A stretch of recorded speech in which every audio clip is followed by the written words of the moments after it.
Truitt, Brian, me. Catherine. Catherine. Please.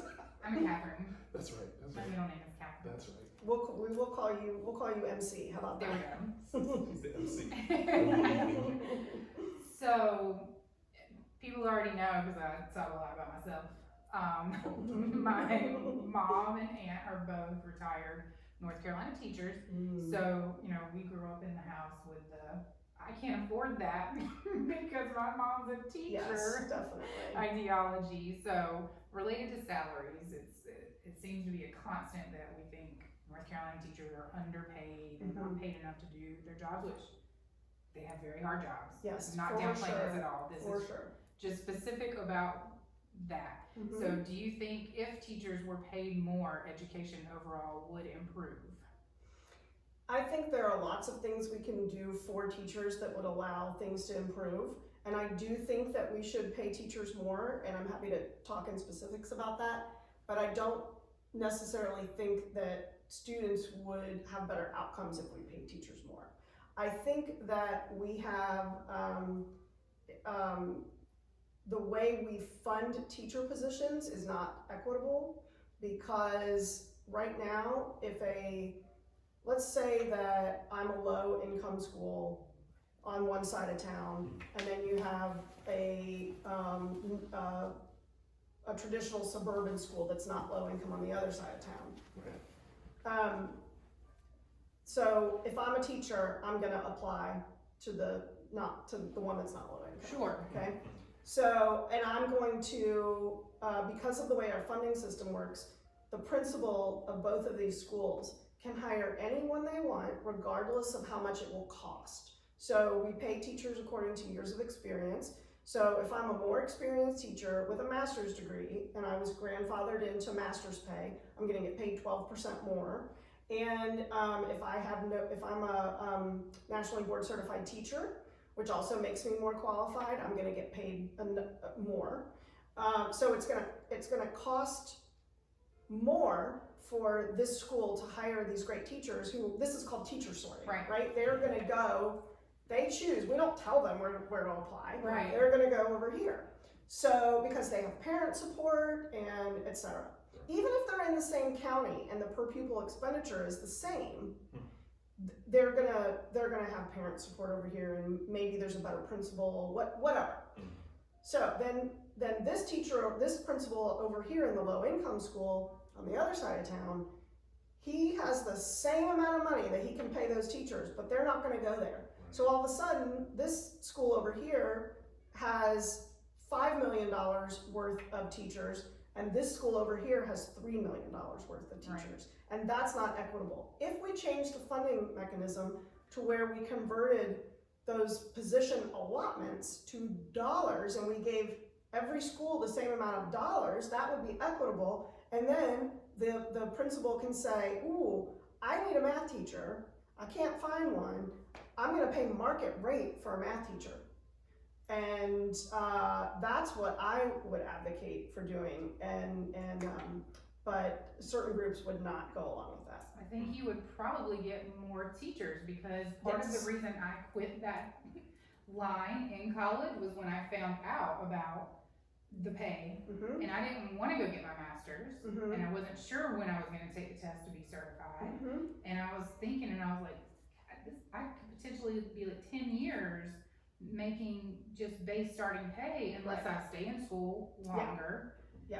And it just, I feel like it's a deterrent almost for people that possibly could be really good teachers, and they just back out of it. You know?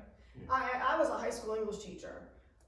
If I hadn't taught, I don't know what I would have been doing. I mean, I love education. I'm still in education. I've never not worked in education, to be quite honest. And there's been more than one time when my husband would say to me, why don't you go get your real estate license? You'd be a great real estate agent. And I'm like, no, I want to stay in this lane. It's one of those occupations where you have to love what you do, because the monetary reward is not there, and that recognition isn't really there for the sacrifices they have to make in time and like away from your families.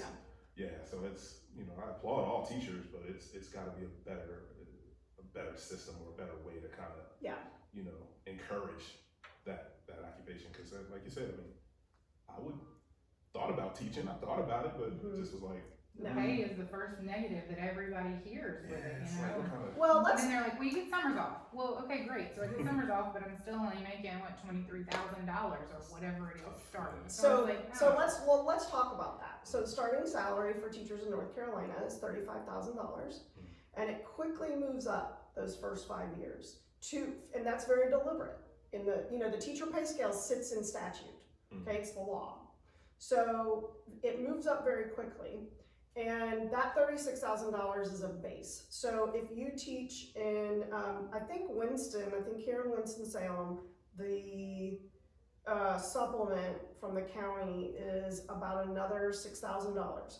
So now all of a sudden, you know, you're up to 35 plus $6,000, and you're getting free health care, and you're getting money paid into your retirement. That benefit is $16,000.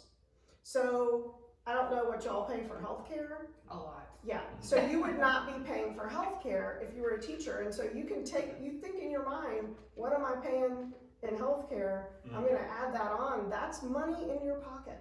Right. So I think when we talk about teacher pay, we need to talk about the total compensation package. Now, True. Unfortunately, the legislature is I will say that it's very, very expensive to fund retirement at age whatever it is in North Carolina after 25 years or whatever it is. It's very expensive to fund that, and we have states where that pension fund has gone bankrupt. Our pension fund, and I'm going to give a shout out to Dale Falwell, who's our current state treasurer. Our pension fund is one of the top 5 ranked pension funds in the country. Wow. And that is because of Treasurer Falwell. It is very much protected. He's even over the last 4 years, he's grown it another 3.6%. It is now at $108 billion. And that is a huge benefit for teachers and state employees to know that that pension is protected. Absolutely. It's a good thing to know. Now, that said, I do think that we need to continue to raise teacher pay. I would love to see us #1 in the Southeast so we can compete with our neighbors.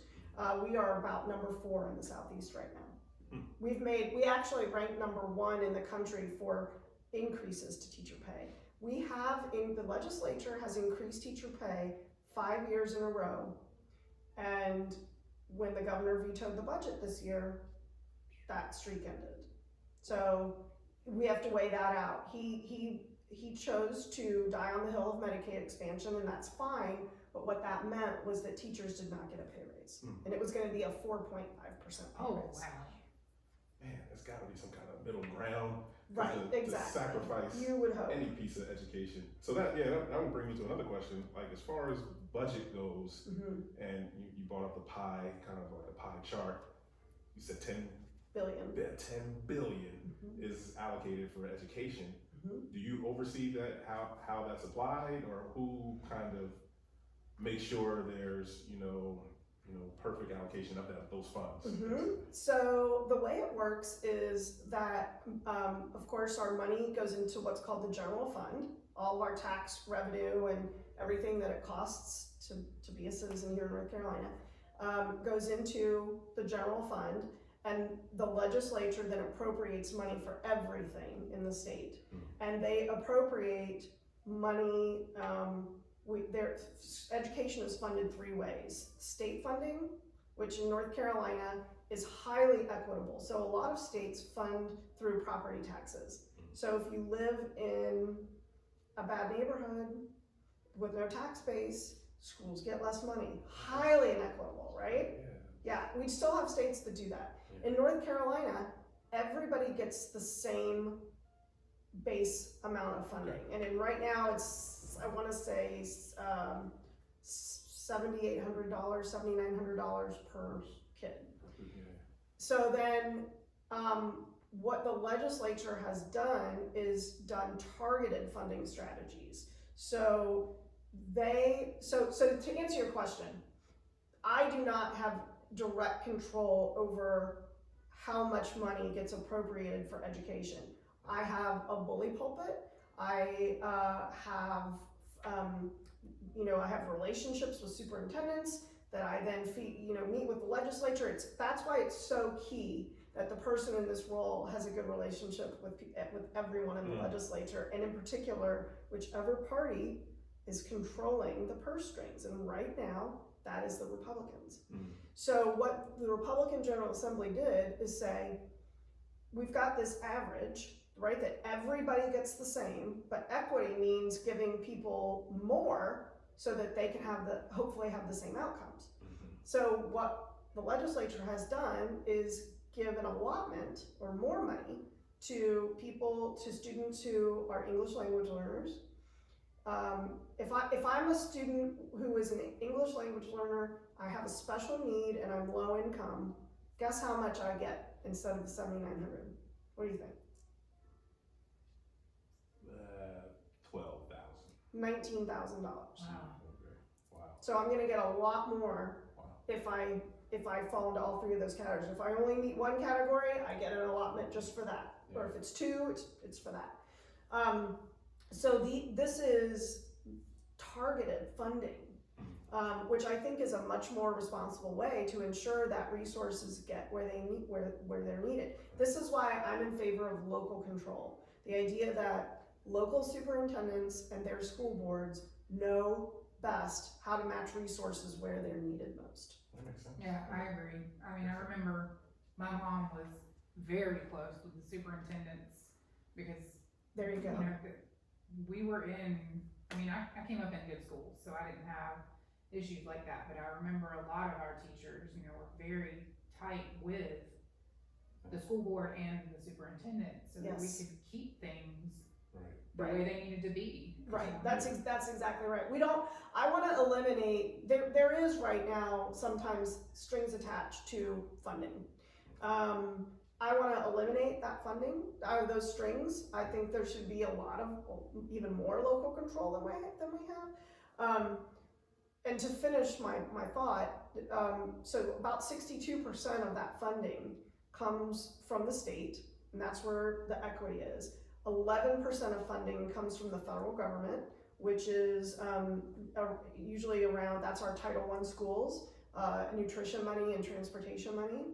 And then about 27% of funding, which is the rest of it, comes from local counties. And that's where we have problems because not all counties have a strong tax base. And that's where the inequity lies. And that's why I want to fix what I consider to be our broken funding. So that's why Mecklenburg or Wake would have more than Rockingham or Davidson. That's right. The salary supplement for teachers in Wake is the highest in the state. Wow.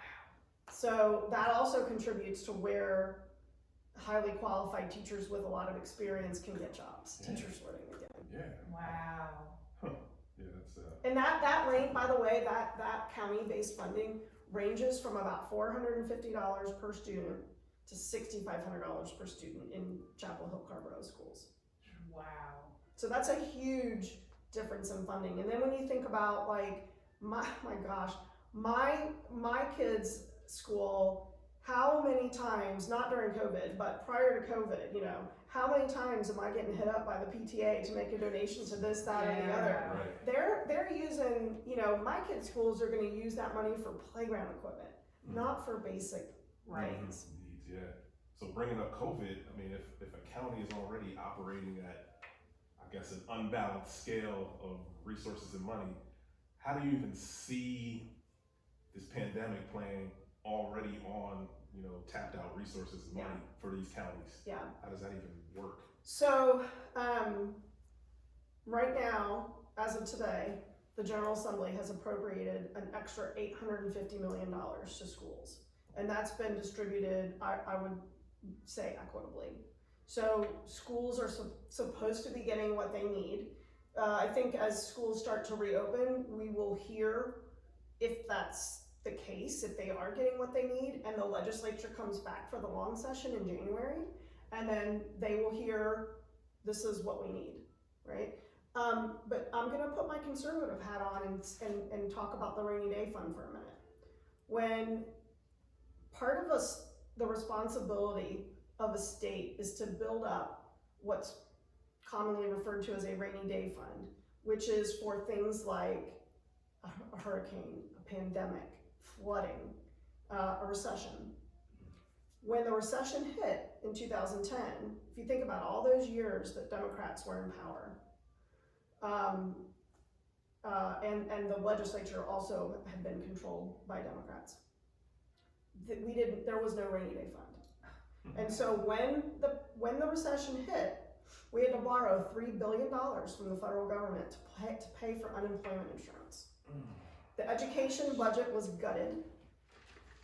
The textbook allotment fund went from $111 million a year to $1 million a year. Whoa. And teacher pay was frozen.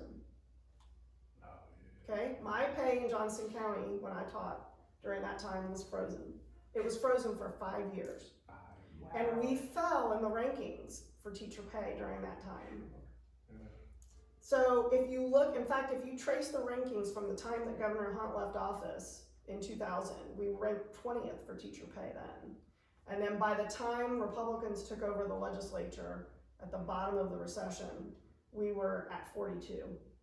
And then we fell another, I think we ended up at 46. I was gonna say, that number sticks in my head, yeah, I thought it was 46. And we've been digging out of that hole ever since. And we need to continue to dig out of that hole. Right. Don't misunderstand me. We're not at enough right now.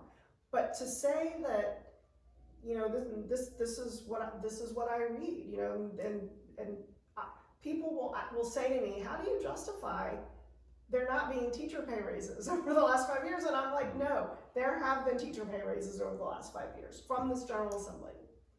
And we've had some of the largest teacher pay raises in our state's history over the last 5 years. Is it enough? No, but we're digging out of a hole. And because the General Assembly has been putting money since that time into a rainy day fund, you've not seen the education budget gutted Right. during this pandemic, during this downturn. And you haven't seen teachers furloughed and teacher pay Right. frozen. Amazingly enough. Yes. Thank God. Which Yes. school is even, I was surprised school is even continuing, because just the entire virtual is hard for me It's to very hard. grasp, you know, Yeah. especially for younger children. Let's get into that after one After more a break, okay. Yes.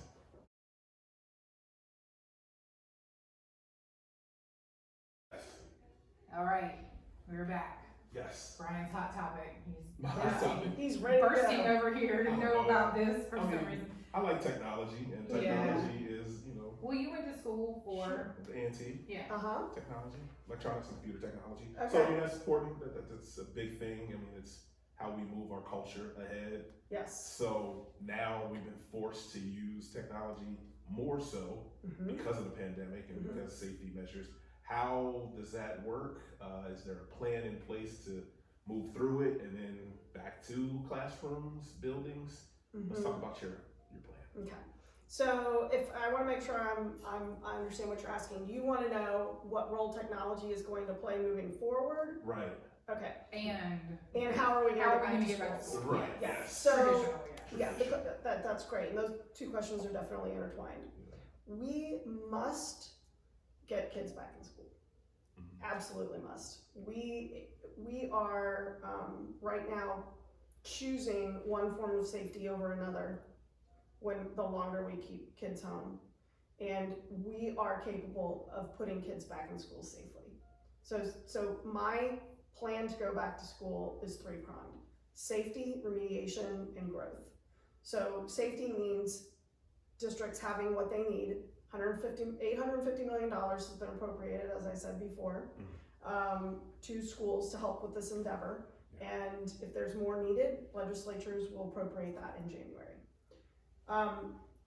The second piece is that we have to provide diagnostic testing so that teachers can find out where kids are.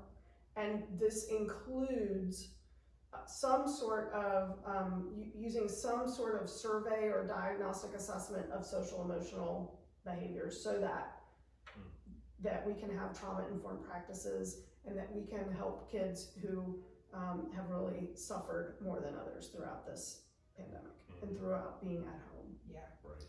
And then the third thing we need to do is prioritize growth.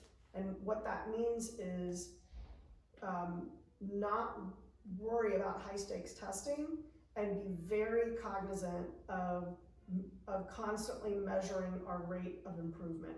We have to make sure that we are growing these kids so that they can get caught up.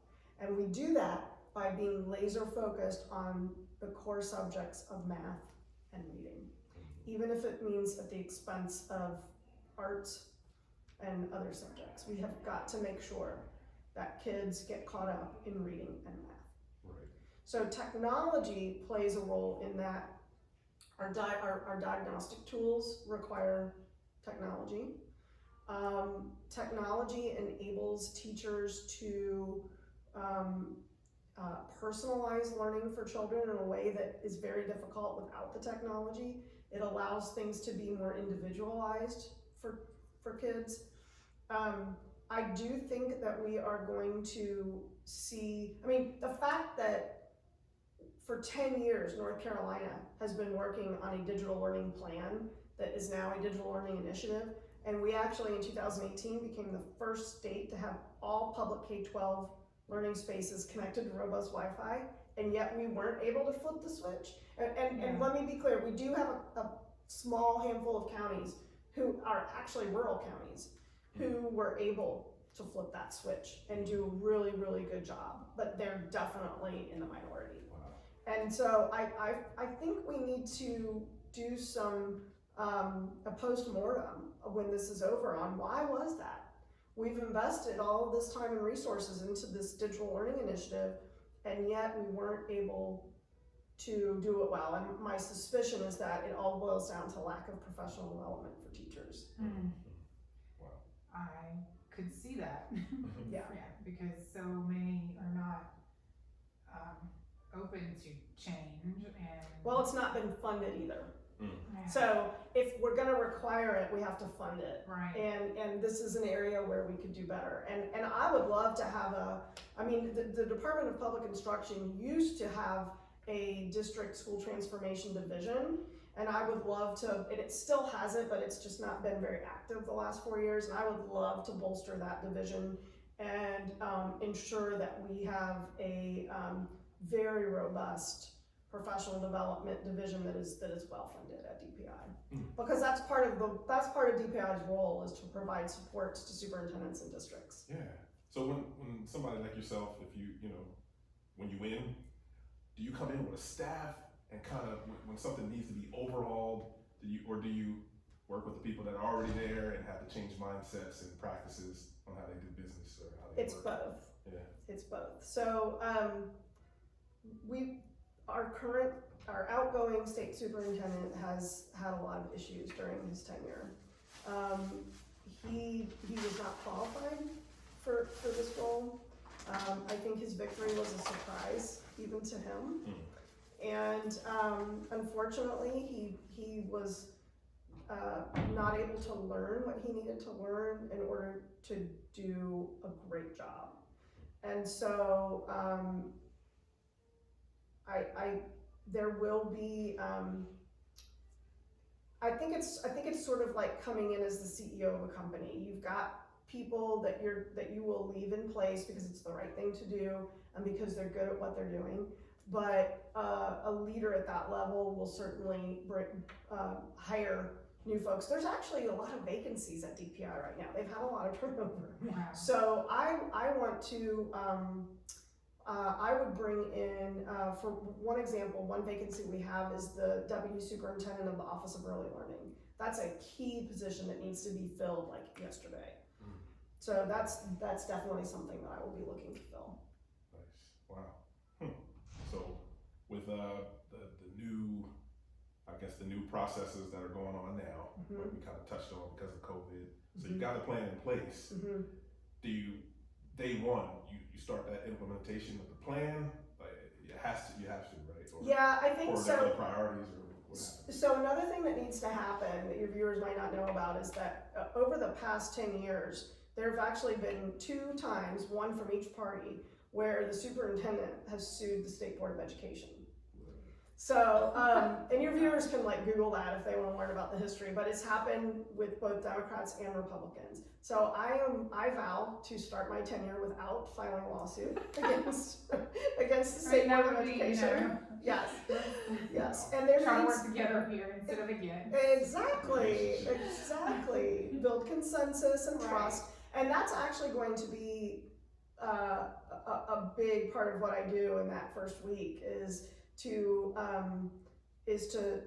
have those meetings with the State Board of Education and let them know that I know what their strategic priorities are, what their plan is. They, for example, have hired someone from this area. Dr. Bev Emery is going to be the new executive director of the State Board's equity initiative. They passed an equity resolution, and they will be doing the work of the Leandra lawsuit to once and for all enact. This is like a 20-year-old lawsuit that, yeah, it's been going on a long time. Filed in 1994, I believe, or 1990. Yeah, very old. And so really, just the State Board of Education is a very high functioning board, and I plan to give them the respect that they deserve. Right. Do you think when schools do open back up, do you think there will be a combination of in school and virtual, or will it all go all back to traditional? So I think that, so as you all probably know, that last week the governor put Plan A back on the table and said, I'm lifting the mandate that this must be either hybrid or at home, 100% remote learning. Our larger districts have still not committed to, they're 100% remote learning right now. Mm-hmm. So we do have districts that have not committed to reopening schools yet. It is an option for them. They're not going against an order that the governor gave. They're just not taking advantage of the order that the governor gave. And my personal preference is that they reopen, but again, I'm for local control, which means I have to respect the decisions that are made at the local level. Maybe they're not prepared, maybe they're... That's right. So I think that what we're going to see is, I definitely believe that students need to be in the classroom with their teacher. But I fully support in the short term giving teachers with pre-existing conditions who are immunocompromised the option of remote teaching, and students whose parents do not. This should be a parent choice, okay? Mm-hmm. Parents need to be the ones to decide if their kids are ready to go back. Yeah. And so let's give them the option as well. Post-pandemic, I think that we always need to be ready to flip that switch again. Yeah. Absolutely. Just because it's where the rest of the world is, So I think we owe that to our students and to our teachers, who quite frankly have had to move mountains to make this work. I mean, I talked to a teacher today who literally is holding class from her hallway because her kids are in one room and her husband is in another room. And so that's a strain. She's trying to educate her kids while she's educating the class. Wow. But I do think that we are going to see, I think that, I'll give you a great example. A rural district that does not have a physics teacher, that needs to be done remotely. Yeah. Because that child needs to be able to take physics. Right. For sure. Yeah, that's a good example. I mean, there should not be anybody left behind. If that's something missing, then yeah, we should have alternatives. Definitely. Yeah, and I agree that it should be the parents' choice to send their kid back to school in a building with other people if they feel like they're not. I guess they're not really feeling safe about the situation. Right. They should have that choice to dictate how the learning process will work for their child. Exactly. Yeah, that was one of the big complaints I remember when all this started with even friends of ours was people were super upset about feel like they were forced. Right, to for do certain it. kids to go back when they were waiting on that response, they got pushed out. Yes, in July. Yeah, Mhm. people were on pins and needles, and Yes. it was, it affects everything. That's right. These people, especially like single parents, People are having to choose between their job and their child. Yeah. and That's or not leaving fair. their children at home alone. That's one thing that happened. We had somebody that we work with. She has 2 young boys. She has had to take a PM shift so that she can be there during the day with them virtual, and now she's coming to work in the evening and now having to get help at home to watch her, almost teenager boy. I mean, you can't leave kids at home like that. My youngest is in the 6th grade. He's never been in trouble before. Last week, got the first letter home. Somehow he managed to get in trouble in 100% remote learning. So Virtually. yeah, he got in virtual trouble. Yeah. Oh my God. Real trouble at home though. Oh wow. Yeah, I've seen a lot of that too. That's something new. Yeah. Yes. Kids are very brave on these cameras. Yeah. Oh man. I'm glad Bryson's not there yet. Oh my gosh. Good. So we're trying to wrap it up. So anything we didn't touch on that you kind of wanted to Make sure people know about. Yeah, that's maybe we don't know. We need to know about you. Yeah, I want people to think about the qualifications of who they're voting for in all races. Sure. And I think that the sum total of my experiences is what has prepared me for this, from being a classroom teacher, being a turnaround coach, working for a sitting governor where you work with the entire spectrum of education from pre-K all the way up until, the UNC system is under the purview of the governor's education advisor. And then now with this experience at WGU, we're a nonprofit, but we're also private. And so that's a new experience for me. And this executive leadership, again, I cannot stress how essential it is. I'm shovel ready, right? I'm ready to go. We can't afford to have someone learning on the job for this role. Yeah, I agree. We've actually mentioned that about quite a few positions. We think it's time to, just like the president or House of Representatives or Senate, there should be some certain qualifications for, these are jobs. These are not you're not volunteering to do this. This is a big deal, That's right. That's minimum qualifications. Right. Minimum, you know what I mean? Yeah. It seems like if there were at least some of these problems that are being addressed now in a lot of these positions would just automatically go away, because somebody with experience is gonna know how to handle that quicker. Yeah, right. I hear you. Anything that our listeners can do outside of being educated on their own, What can we take away from this? when parents have issues or things like that, what is the best way for them to voice those opinions? So what I find, Meredith, is that most parents, when they have an issue, that issue is with their local state board of their local board of education, those who are elected people. Okay. So you need to be very cognizant of who you're voting for in those elections as well. They're supposed to be nonpartisan. They often aren't. Often boards are split along party lines on votes. Some boards get along better than others. Some boards are more contentious than others. But I would encourage your listeners and viewers to make sure that they have researched their local school board candidates. Okay. My website is www.catherinetruitt.com. It's Catherine with a C, as we said before. And Truitt is Truitt. And you can access my Facebook page from there. And I think that my Facebook page will show viewers what I'm all about. Yeah, and you're pretty active on social media too. I am, yes. Yes. Awesome. Yeah. Well, thank you for taking the time again out of your busy schedule, because it's vitally important, and that position is so important to present day and our future.